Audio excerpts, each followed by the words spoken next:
How's it going today? It's Frankie and I'm here with Sci-Fi Saturdays, and this movie is called Elysium. I think I'm sure I've seen the title of this movie before. I'm pretty sure I've seen it on trailers and like possibly on TikTok, but I'm pretty sure I've heard the title before. And I don't know, I must have seen the trailer on TV somewhere. But can I just say how amazing this movie is? This movie is mesmerizing, beautiful, stunning. Everything about this movie is just brilliant. But the acting on some parts probably would be a bit better. There's some of the actors on there, which, to be fair, I don't know if I would have made them talk like that in this sort of movie. But yeah, I'm just going to get straight to it. I'm going to explain this as much as I can because it's a long movie. It's an hour and 50. But there's a lot of detail in this sort of movie. It's going to be tough for me to explain. It's about this guy called Max. And him and everybody in the world is living in the year 2154, I think. And he's sort of man that changes, the world basically. And it's also about rich people that live in a space station. And the poor people have to suffer in like a destroyed world or something like that. Well, kind of like how we're suffering now, but not in the same conditions as them in the movie. And yeah, so he sort of, it shows him going to work, and he sort of has some sort of accident at work where he, has to sort of sort a trap door. It's like a door is jammed, and he moves something, he gets exposed to radiation poisoning, and he has to get some medical treatment and some help. And then you see a snippet of someone called John Carlyle.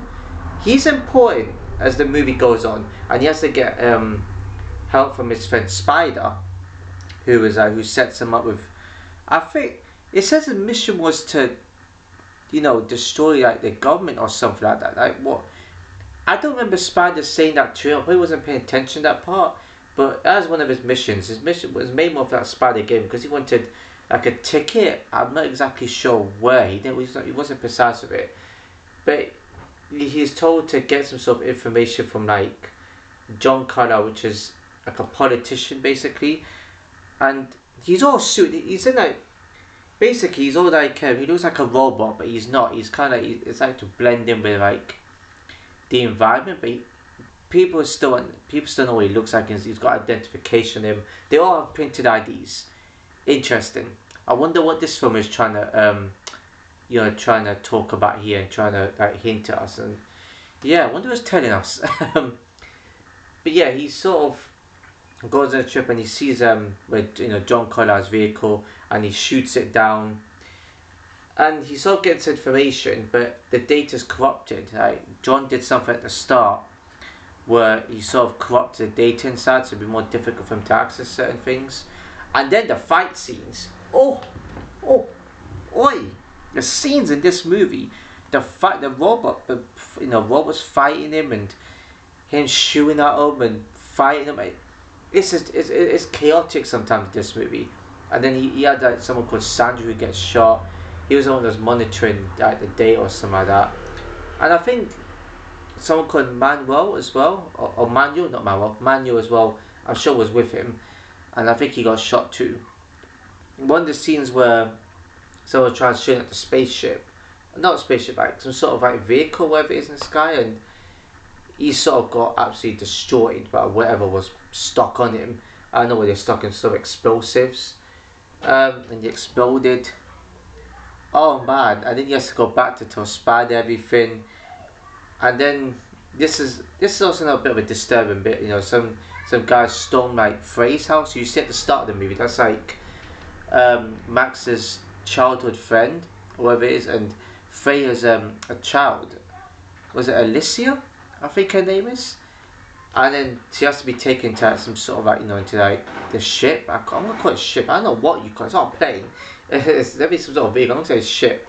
And they will have to transfer it because a child is sick, something like that. And because they know that Max has been in her place, that's why they had to, try and pressure into, telling, like getting answers out of it about where Max is going. And Max went to a deal because that ship is going to where that, space station is. So that was his one way ticket up there. So as soon as Swedes always wanted to go, he just wanted to be sides of it. And the person that's driving the ship is someone called Kruger, who talks to Captain Bellecourt. I don't know, not Delacourt. Yeah, Delacourt I think is Captain Delacourt, who is like, you know, not necessarily managing things, but she's kind of like, you know, in charge of it. But there also is a president on that called President Patel as well, who's also on that ship and space station. And he gets over the phone somewhere because she kind of says he shouldn't be needed and stuff like that. So yeah, release him of his duties, or whatever you call it. And then as soon as the spaceship goes up there, you see like Max is holding up some sort of grenade just in case they try anything. And one of them did, and they tried to take off his hand, and they started a bit of a fight, and the ship is crashing to apart the space station, and it all goes haywire. And one of the dude's faces sort of just explodes like that, basically. Well, he got very disfigured. Once it explodes, but he got very disfigured. And then they sort of take him, and as soon as Faye's about to put her daughter on the bed, this is the bed's where it just heals you, by the way. It kind of like how similar to how Altered Carbon is, that series where it's also a dystopian world, so it's sort of similar ties in with that. I also decided to do this movie on a Saturday because it more relates to sci-fi. I know there's action in it, but it relates to sci-fi more, so it makes sense when we do it on like a sci-fi Saturday or Sunday. But yeah, please watch this movie, obviously, and then because I'm going to mention a lot, because towards the end it gets chaotic. So he gets put into like a stretcher because they're going to try and take the data out of him. The only way that would happen is if he would end up dying because of that, and he hasn't got long left to live due to radiation. I'm not sure what Frey's daughter has. I think she has leukemia. That's it, and she also doesn't have long left to live. So this way starts getting mad.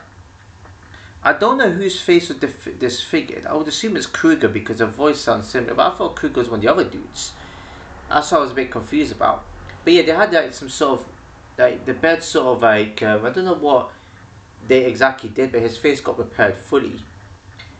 And yeah, he sort of gets up, and I'm not sure. This is the only thing I like about him. He also wanted to destroy the space station, which confused me because I thought he was part of them, and I thought he was working with Delacourt, but he was actually trying to trick her, and she was talking about how they're gonna do them like for treason or something like that, and he sort of stabs in the neck. She eventually just bled out and died, and he eventually destroyed the space station. That's mental. He literally just, I feel like that's probably what Max's plan was. But I do think his plan was to overthrow it and to change the whole thing, but I don't know, it wasn't quite clear what his plan was. And then he also starts shooting at the place, and you know, and Max comes in contact with him, and Kruger he looks a bit more advanced, and he sort of goes after Max and Spider. And this part here is really one of my favourite bits in the movie. I can say if I miss any, I'm going to say it now. If I miss anything out in the movie, I apologise. There's so much detail.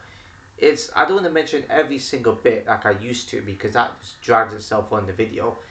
But yeah, this fighting scene here, oh my god, this is probably the best fight scene I've seen in any sci-fi action movie.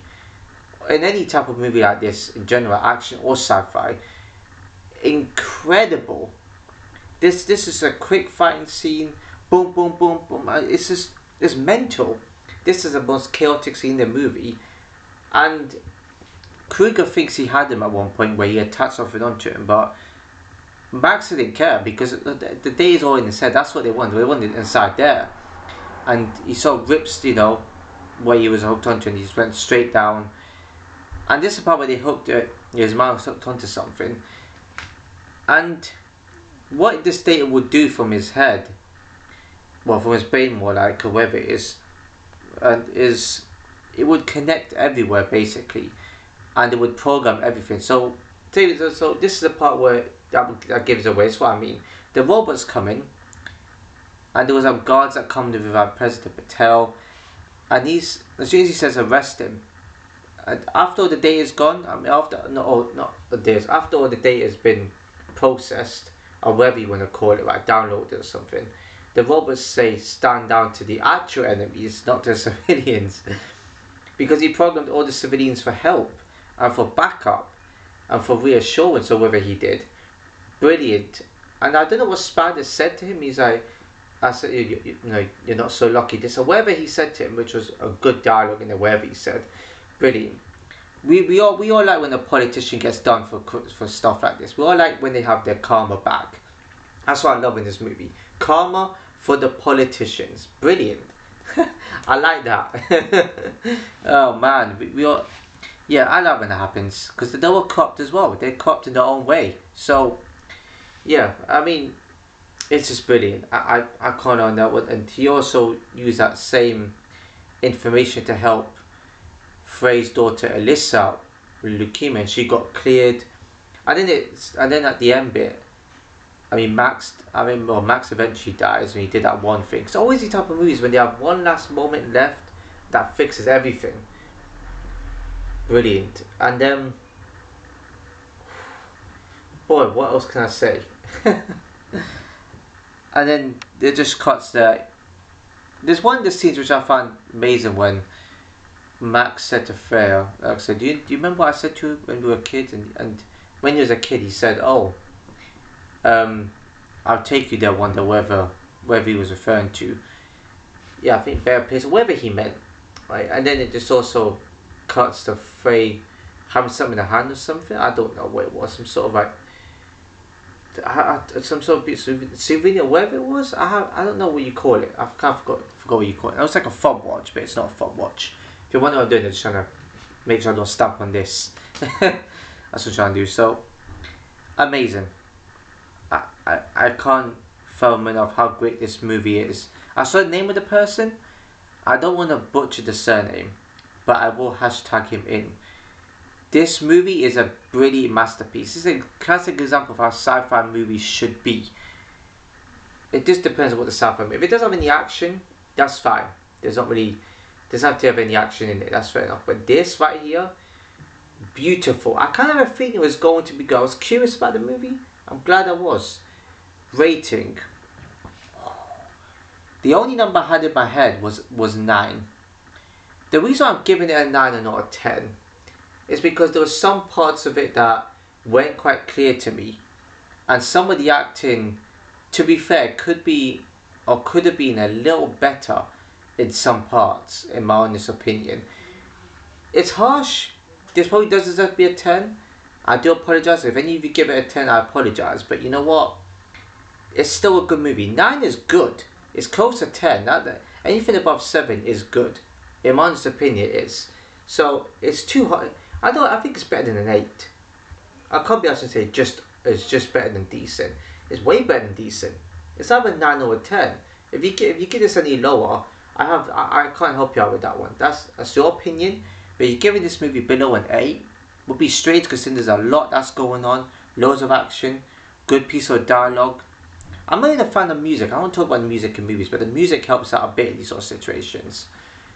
Just have to let you know that. And the scenery, the cinematography, I should say cinematography more often than scenery, but it matters in these kind of movies. It's just stunning, especially the space station. Incredible. Like, don't get me wrong, when I saw the introduction, saw the robots come out, I was just like, it's like a Transformers movie. No, it's better than that. Seriously, I would highly recommend this movie. Brilliant from start to finish. It's just the fact that I wasn't feeling some of the acting. That kind of disappointed me a bit. So yeah, if I missed out anything in the movie, I do apologise, but it's better to watch the movie first than watch my video, or do it the other way around, see how you feel, because my explanations can be good. It's just that I struggle with what I'm saying half the time. I get my words jumbled because there's so much going on. But yeah, I got there in the end. So yeah, that's it with this video. 9 out of 10 it is. If you enjoyed the video, please give it a like, comment, share, subscribe, hit the notification bell. So see you in my next video.